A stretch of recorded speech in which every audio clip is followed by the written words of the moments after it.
Pessoal, Alexandre de Moraes está com um problema muito, mas muito grande para o lado dele. Se ele acreditou que os Estados Unidos não iria dar resposta às sanções que foram aplicadas às redes norte-americanas, ele se enganou muito feio, porque os Estados Unidos veio com peso, mas com muito peso mesmo para cima do Alexandre de Moraes, onde as empresas do Donald Trump, que é presidente dos Estados Unidos, se juntaram para acionar a justiça norte-americana, que agora está cobrando, está citando o nome de Alexandre de Moraes. Essa história ainda vai dar muito problema para o lado do ministro Alexandre de Moraes. Mas vamos lá que eu vou te explicar tudo que está acontecendo hoje, principalmente essas matérias. Então já deixa o like, compartilhe e se inscreva. E não somente isso, caso Mauro Cid, para quem achou que as delações do Mauro Cid ainda teriam chances de serem usadas, tá aqui a melhor resposta para vocês. A delação de Mauro Cid dá para ser usada ainda como prova ou não? Vamos lá que eu também vou te explicar esse caso. Então, vamos falar sobre política hoje, beleza, pessoal? Pois é, pessoal, a justiça norte-americana já citou o nome de Alexandre de Moraes nos processos movidos pelas mídias sociais dos Estados Unidos. Então a coisa tá muito feia mesmo, tá? Vocês conhecem o Jeff Kinney? Pois é, ele é um advogado muito famoso aqui no Brasil e ele explica esse caso. Dá uma olhada só no que ele disse sobre o caso do Alexandre de Moraes. Vejam só, Alexandre de Moraes recebeu a primeira notificação da Justiça Americana e recebeu no CPF. A Justiça Americana não tratou Moraes como ministro da Suprema Corte. Tratou Moraes como um cidadão brasileiro. Não considerou sua imunidade diplomática. Ele, Moraes, terá 21 dias para se defender, para responder a ação, se quiser. Se não responder em 21 dias, será considerado revel, e a revelia tem como consequência que consideram-se verdadeiras as afirmações do autor da ação.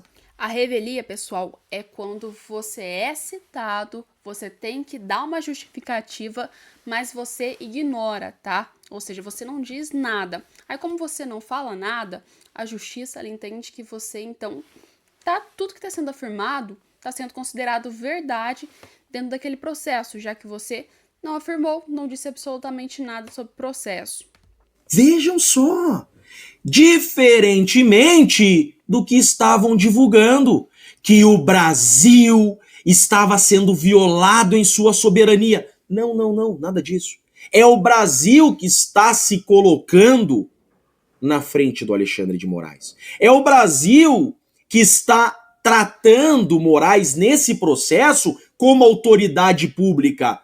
Porque as empresas do Donald Trump, é isso mesmo, nada mais, nada menos do que empresas do presidente dos Estados Unidos estão processando a pessoa do Alexandre de Moraes. O Brasil... Não só as empresas dos estados, do próprio Donald Trump, como também a Ramblo, também, que foi uma empresa muito atingida no Brasil pelas decisões do ministro Alexandre de Moraes, que também está manifestando junto às empresas do Donald Trump, tá?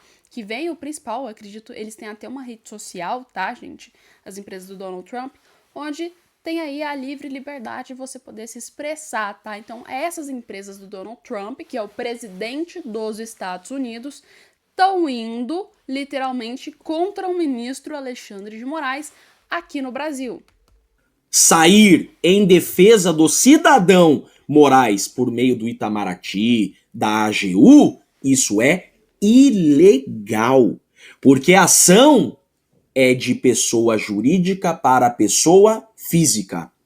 Justiça dos Estados Unidos notifica Moraes em... Ou seja, a ação é empresas, pessoas jurídicas dos Estados Unidos, tá? Ou seja, as empresas do Donald Trump contra a pessoa física de Alexandre de Moraes aqui dentro do Brasil, tá? Ou seja, as empresas americanas do Donald Trump contra Alexandre de Moraes. Ação por censura contra Rumble e empresa de Trump. Você imagina só ser processado pelo presidente dos Estados Unidos. Uau! Tribunal da Flórida deu 21 dias a ministro do STF para apresentar defesa. A pedido da Trump Media e Technology Group, empresa do presidente dos Estados Unidos, Donald Trump, e da plataforma Rumble, a Justiça Americana enviou notificação ao ministro Alexandre de Moraes do Supremo Tribunal Federal.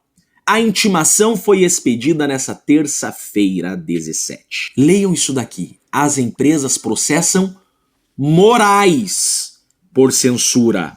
Moraes. Ele é acusado na ação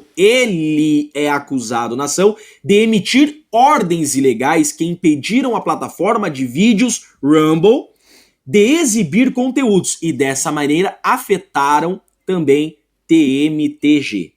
Donald Trump não está se utilizando da presidência para processar Moraes e também não está processando o Estado brasileiro, o Poder Judiciário brasileiro, a Suprema Corte, mas sim e somente Alexandre de Moraes. A ação diz que o Alexandre de Moraes não pode ter imunidade diplomática aqui e deve ser tratado como um cidadão comum, porque ao emitir decisões ilegais, diz a ação, ele não seguiu os ritos dos tratados e convenções de acordos entre Brasil e Estados Unidos. Sendo assim, não tendo ele seguido as formalidades legais em suas decisões, ele não agiu como agente público brasileiro. Ele não está agindo como representante do Estado brasileiro, porque ao desrespeitar formalidades, suas decisões não são formais. Suas decisões não representam o Estado brasileiro.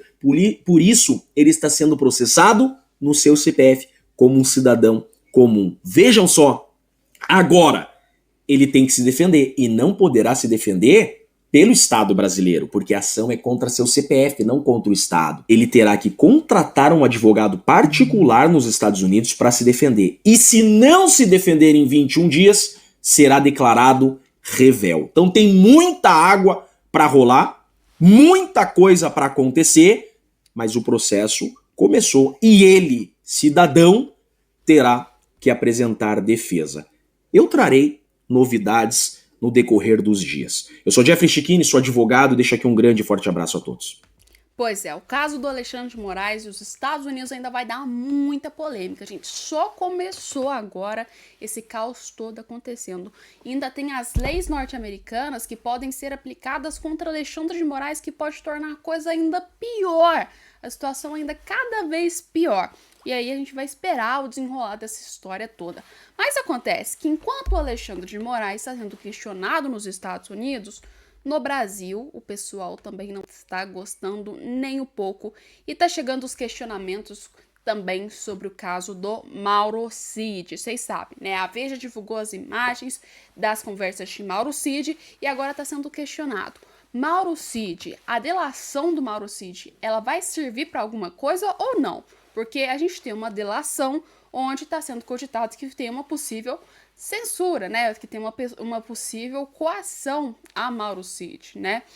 Isso vai valer como prova ou não? Escuta só, gente, o que o Silvio Navarro falou sobre o caso. Eu trouxe aqui um vídeo para vocês, eu achei uma fala, assim, excepcional, ele explicou tudo certinho, eu queria que vocês escutassem. Tudo que faz parte de uma frente de acusação, então estão ali policiais federais, a cúpula da Polícia Federal, que produziu esse relatório de 900 páginas, o Procurador-Geral da República, que assumiu a cadeira em dezembro, embora o tumulto seja em 8 de janeiro daquele 2023, e o ministro Alexandre de Moraes, que preside o inquérito, é vítima do inquérito, investiga o inquérito, atua como o parquê, ou seja, a figura do agente acusatório, ele é quem faz as perguntas e também julga. Todo esse pessoal hoje é refém de uma farsa. E esse é o grande ponto. Eles são reféns de uma farsa. Porque uma acusação desse tamanho, que nasce de um relatório, de uma investigação de 2 anos, daquilo que seria um golpe de Estado, algo muito sério, um atentado ao Estado democrático de direito, que não fosse simplesmente uma catarse que se degenerou em vandalismo e depredação, mas que teve associação criminosa armada sem armas, com batom, talvez, estilingues, como comentamos com alguma frequência aqui, e condenamos o crime de vandalismo, ponto. Seguindo, tudo isso Tudo isso é preciso ser construído e erguido de baixo e a partir de, para ser bem exato, de alicerces firmes dentro do conjunto probatório. Não há conjunto probatório, não há materialidade provada. A minuta que você cita não existe. Pode ser até que encontrem alguém, e acho bom que procurem. Quem é o autor de alguma maluquice colocada no Google um dia? Bom, quantos milhões de brasileiros ou quantos milhões de habitantes do planeta podem ter feito isso? Não sei, vamos checar. Vamos fazer uma careação, é bom. A careação é uma ferramenta possível, utilizável, para confrontar versões. Então vamos confrontar. Vamos ver o que o Mauro Cid tem a dizer. Pessoal, a careação é quando você pega o depoimento de uma pessoa e o depoimento de outra pessoa, que depois, dentro de um processo, coloca elas frente a frente para combater as ideias, para ver se tá batendo a situação. Isso aí é uma forma que tem de deixar as coisas mais simples, tá? De ver quem tá falando a verdade, quem tá falando a mentira. Mas acontece, quando a gente fala de um caso como é o do Mauro Cid, que, ou seja, tem ali algumas provas, inclusive, né, postas pela Veja, aí a história é um pouco diferente, né? Aí, entre aspas, tudo que vem das provas que foram vinculadas à delação do Mauro Cid não servem para absolutamente nada se foi feito por base de uma coação. Então, resumindo, não deveria ser válido, pelo menos é que a teoria dos frutos da árvore podre, né, que a gente tem do direito, significa. Ou seja, como que você quer tirar uma coisa verdadeira, sendo que desde o início vem sendo mentido sobre aquele fato? Não tem sentido, não tem lógica. E é exatamente isso aqui que está sendo questionado, tá, pessoal? Depois de ter sido exposto 2 vezes. A primeira, aquela capa da Veja, a conversa que foi gravada, tinha áudio. Agora, a conversa no Instagram do perfil da mulher dele, que ele tentou, a defesa, todo mundo tentou tergiversar, mentir. Ele mentiu, ele utilizou rede social quando não podia. Portanto, ele burlou a regra da colaboração premiada. Essa colaboração premiada não vale mais nada. A letra fria da lei, do ponto de vista jurídico, é impossível considerar essa delação ainda válida. Ela está completamente contaminada. E quando todo o conjunto probatório foi erguido, e a palavra conjunto aqui sequer cabe, está diante de um único pilar, que é uma delação que não existe mais, o que a gente tem a partir de agora é uma coleção de prints e recortes de conversas amalucadas de WhatsApp que não servem mais para nada. Então você não tem o delator, você não tem a confissão, você tem a mentira, você tem a burla da regra da colaboração, você tem o atropelo de defesa. O que mais resta a partir de agora? Nada, nada. Eles são reféns de uma farsa. Como isso vai sustentar um voto robusto, capaz de condenar alguém, e tanto faz se é o presidente Jair Bolsonaro, se é um ministro, ex-ministro de Estado, um general, ou um anônimo, que está pagando um preço muito caro por um crime impossível, tanto faz. Como você constrói um voto em cima do nada, em cima de uma narrativa? Essa é a grande pergunta. Eu quero ver o que eles vão fazer a partir de agora. Então, finalizando, o ministro Alexandre de Moraes vai manter a delação. Bom, até aí, é o absolutismo, é o totalitário. Ele faz o que ele quer. A caneta é dele, né? A caneta é minha, eu escrevo o que eu quiser. Mas com base em lei não tem mais nada. Pois é, vocês concordam com a fala dele? Me põe aí. E aliás, vamos falar de uma outra coisa também. Uma coisa tá tendo a guerra de Israel. Tá virando aquela bagunça Irã e Israel. Porém, o governo Lula já deixou bem claro de que lado que ele tá e é o lado que não é correto. É o lado que é uma palhaçada. Vamos falar sinceramente. Uma palhaçada. Acontece que agora, né, o embaixador de Israel, gente. Olha só a noção de onde a gente chegou com essa história. O embaixador de Israel criticou o governo Lula, ou seja, que humilhação pública, né, que a gente tem que passar. A opinião do governo Lula não é a de todos. Olha só o que o embaixador disse. Ele quis dizer o quê? Embora o governo Lula diz que defende Israel, diz que tá junto, diz que tá contra, na verdade, né, gente, Israel, tudo prova que é o contrário, que é somente o governo que pensa desse jeito. Porque o cidadão brasileiro saiu em manifestação contra, né, vocês viram as manifestações que tiveram desde o início a favor de Israel. A maioria da população defende Israel, é contra o Estado terrorista, tá? Que a gente tem que admitir. Jogar as culpas somente em Israel pelo que aconteceu com a faixa de Gaza é uma bela de uma hipocrisia. Porque, primeiro, o próprio Hamas, que é a própria população deles, são capazes de fazer atrocidades com o próprio povo seu. Aí você quer jogar toda a culpa disso tudo em cima do governo de Israel? Aí vocês estão de sacanagem, né? A gente viu o Alckmin esse tempo atrás, junto com vários líderes terroristas. Pois é que líderes, inclusive, que a maioria já foi de arrasta pra cima, né? Já não tá nem mais aqui, só sobrou o Alckmin. Mas estava junto com governos que eram terroristas, que eram ditatoriais. Você acha que a população brasileira concorda com isso? Obviamente não. É nítido que a gente não concorda. E a embaixada de Israel, o embaixador de Israel, já percebeu isso, que o governo Lula está totalmente contrário ao que o brasileiro quer, a que o Brasil quer escutar. E isso aí ainda vai gerar muito problema para o governo Lula. Porque, para quem não sabe, essa guerra vai causar muita coisa, inclusive o que veio com o impeachment da Dilma, tá? Naquela época. Vocês lembram que um dos motivos não foi só a pedalada fiscal, como também uma das coisas que também influenciou muito, muito, foi aí o aumento da gasolina, tá? Que também entra no meio dessa história toda, vocês sabem. Porém, o que acontece? Agora, como tá rolando a guerra entre Israel e o Irã, Israel e o Irã tem uma região ali muito, assim, problemática, eu diria, com grandes riquezas de petróleo. Inclusive, gente, essas riquezas de petróleo que são controladas pelo Irã, tá? São controladas pelo Irã e principalmente ali região Irã, Iraque e até da Arábia Saudita tem um canal onde passa ali para transportar petróleo que, entre aspas, está em domínio do Irã. Ou seja, por causa dessa guerra o petróleo vai subir. Você acha que não vai respingar aqui no Brasil? Será que não é isso que vai ser o estopim para que o brasileiro, assim como aconteceu na época da Dilma, chegue a falar, ó, não dá mais? Pois bem, põe aí nos comentários e me dizem o que vocês acham, que a gente volta com mais vídeos daqui a pouco, beleza, pessoal? Inclusive, segue a gente no Instagram, tá? E pra quem quer saber de geopolítica, a gente tem outro canal que fala só sobre as histórias de geopolítica, tá? Que a gente fala mais sobre política.